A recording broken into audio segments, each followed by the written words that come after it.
A experiência do yoga não é uma experiência teórica. Por isso a gente começa pela prática. Mas eu quero trazer aqui a linguagem do yoga referente àquilo que estamos fazendo. Assim, a gente começa mais um vídeo. De acordo com Patanjali, que foi quem compilou os textos do yoga em sutras, que são pequenas frases condensadas de conhecimento, ele traz no primeiro sutra, de acordo com Taimini, no livro A Ciência do Yoga. Agora, uma exposição do yoga. Esse é o primeiro sutra, e ele começa com a palavra agora. E não é à toa que a gente usa ela bastante durante as nossas práticas. No segundo sutra, uma frase bem famosa, Yoga Chitta Vritti Nirodha. Ele define o yoga como sendo: o yoga é a inibição das agitações mentais. O que isso quer dizer? O professor e médico Dr. Boli traz uma definição desse sutra muito interessante, que eu gostaria de trazer aqui para vocês.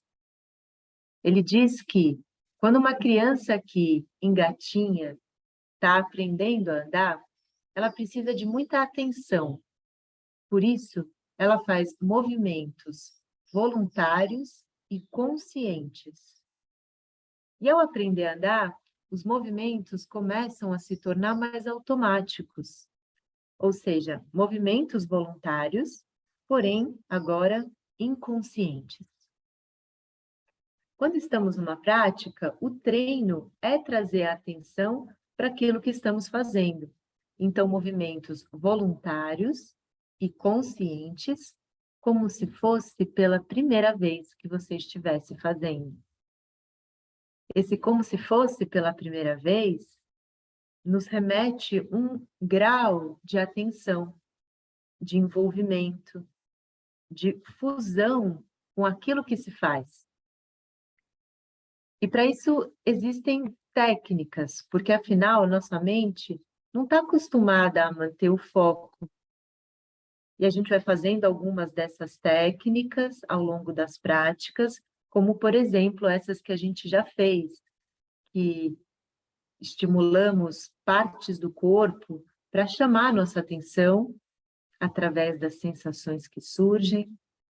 Direcionamos nossa atenção em partes do corpo, movimentos respiratórios, contrações, e isso vai gerando um reconhecimento sensível. Integramos a respiração e contrações em cada gesto, até ficarmos embriagadas de nós mesmas. Tem gente que chama isso de amor próprio, eu prefiro chamar de consciência, de reconhecimento de uma identidade que vai além dessa imagem que você tem de si mesmo. Mas esse embasamento teórico aqui, eu quero trazer mais na linguagem do yoga do que na minha. Então, para isso, eu trago o Sutra 3 de Patanjali, que ele fala: nesse estado da inibição das agitações da mente, o praticante está estabelecido em sua própria natureza. Então, essas percepções que somos algo além dos papéis que desempenhamos na vida, essas percepções que o corpo tem um formato diferente daquela realidade que você tem de si mesma, é um reconhecimento desse corpo de sensações que nomeamos no vídeo passado como corpo de prana, ou pranamaya kosha. E isso se dá através dos nadis, caminhos por onde percorrem prana, que não respeitam a anatomia, ou seja, ultrapassam os limites do corpo. Então, eu quero mostrar aqui para vocês algumas referências de como esses nadis aparecem na literatura clássica do yoga, introduzindo a vocês esse conceito teórico. Eu vou compartilhar na tela, como eu fiz no vídeo anterior, para que vocês possam acompanhar melhor. Então, eu vou abrir aqui.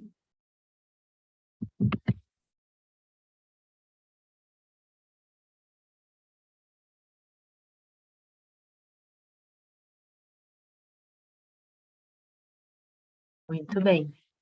Então, aqui, quem já é minha aluna antiga, já deve ter visto eu compartilhar essa imagem.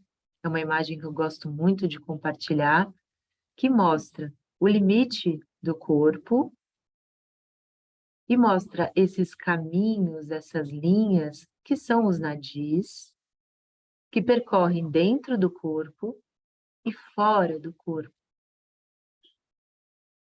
Ou seja, é possível perceber essas sensações além dos limites do corpo. Isso é uma porção de caminhos, né? Os antigos yogis foram praticando, experienciando e foram entrando em consensos desses caminhos. Na realidade, a gente vai perceber num texto que eu vou trazer agora que, dependendo de cada texto, eles quantificam de um jeito diferente, trazem jeitos diferentes por onde passam os nadis, mas eles têm um consenso em comum. Todos eles têm um consenso em comum.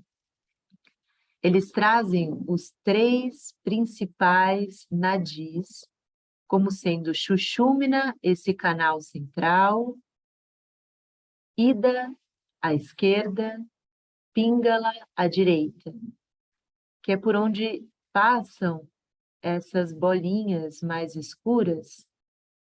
Essas bolinhas são por onde se concentra, por onde passa mais esses caminhos, por onde se concentra as sensações. E aqui no centro a gente vê os famosos chakras. E aí eu trago, aqui, passei errado, um texto, A Essência do Hatha Yoga, com tradução da Alicia Souto, onde ela fala sobre os nadis em diferentes textos. E aí a gente faz essa breve leitura juntos. De acordo com Hatha Pradipika e o Geranda Samhita, nadis significam todo tipo de passagem dentro do corpo. Podem ser os tubos respiratórios, os tubos digestivos ou os caminhos por onde passam os nervos. Aqui eles estão mencionando de uma maneira anatômica. Em outro momento, Hatha Pradipika refere-se a eles como se fossem diretamente nervos e centros nervosos. Utiliza a palavra nadi para designar as 2 narinas. Mas aí depois a gente entra aqui num outro texto que fala que nadi é um termo técnico para os numerosos canais que percorrem o corpo sutil. Esses canais são impossíveis de enumerar, e alguns textos falam em 350 mil. Do ponto de vista do yoga, somente alguns são importantes, mas todos consideram que os 3 nadis mais importantes são Sushumna, Ida e Pingala. O primeiro é central e os outros 2 à esquerda e à direita, respectivamente. Neles dorme Kundalini Shakti. Essa é a linguagem do yoga. Em outro texto, refere-se a eles da seguinte maneira: há numerosos nadis de diferentes tamanhos no corpo e devem ser conhecidos pelos eruditos para o conhecimento de seus próprios corpos, originando-se como brotos da raiz situada um pouco abaixo do umbigo. São 72 mil. Aqui já começa a aparecer de um jeito diferente. O Goraksha Shataka descreve os nadis, mas não os posiciona claramente. No verso 23, afirma: os nadis, Ida, Pingala e Sushumna transportam o prana incessantemente. São descritos com suas divindades, Lua, Sol e Agni. Enfim, o texto continua e vai falando mais ou menos isso também, que em outro texto fala um pouco diferente, por aí vai. O que eu quero trazer aqui hoje para a gente é que esse texto já posterior, esse texto do Hatha Yoga já é bem posterior de Patanjali, começa a mostrar meios para a gente se aproximar dessa natureza, né? Esse estado que Patanjali fala como um estado que o yoga nos traz, é se estabelecer na sua própria natureza.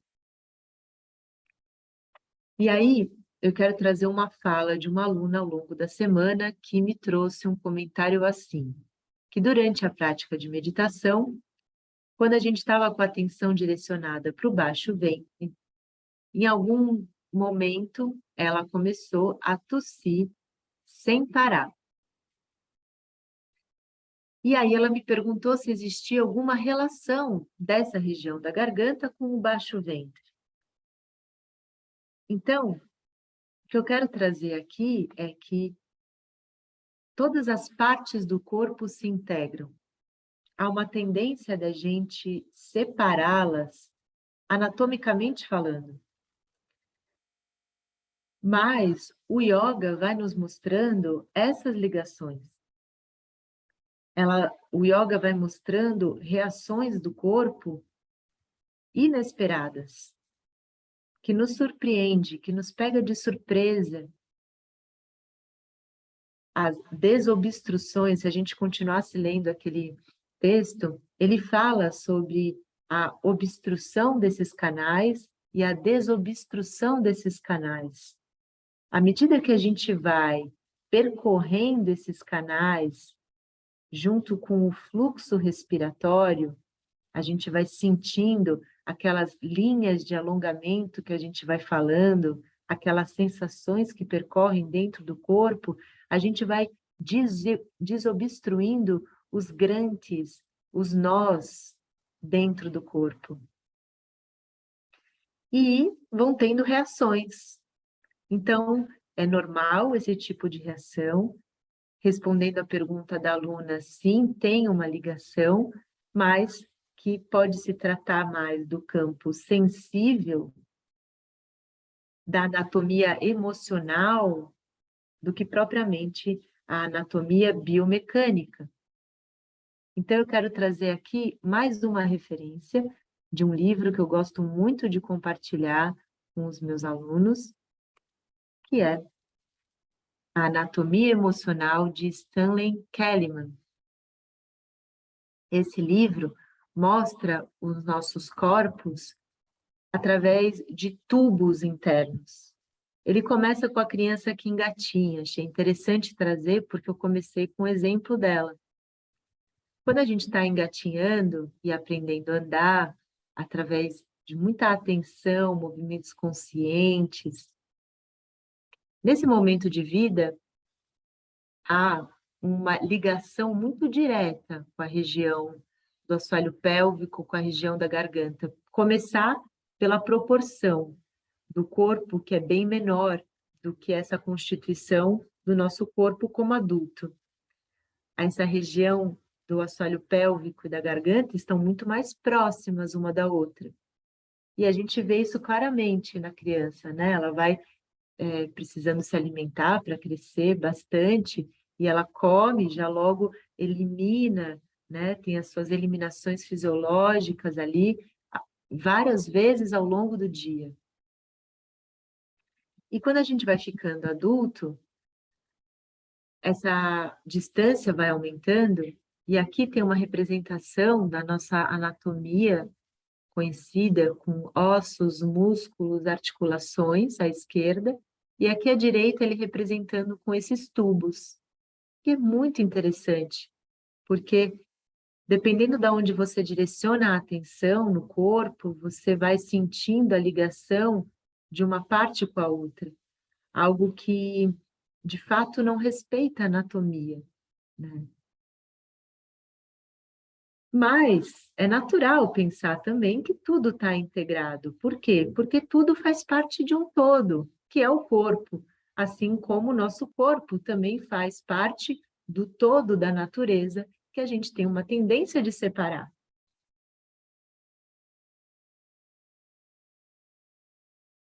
Então, os nadis, eles vêm trazendo essa forma de ligar uma coisa na outra, como a fáscia, por exemplo, né? Que é esse tecido que percorre o corpo inteiro, esse tecido que nos encapa e que liga uma coisa na outra. Então, o convite depois dessa aula é que quando a gente entra na prática do yoga, que a gente possa entrar um pouco mais nesse campo sensível que não respeita a anatomia, e nessa anatomia emocional que, deixando o seu corpo, através da anatomia emocional, te contar a versão da história.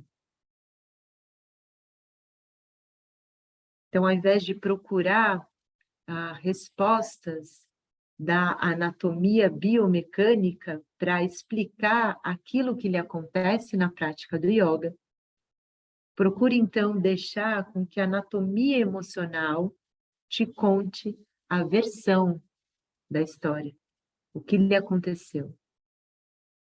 E assim que a gente encerra mais um vídeo com algumas pinceladas de conceitos teóricos na linguagem do yoga, e na minha linguagem também. Agradeço e semana que vem tem mais. Muito obrigada. Até a próxima.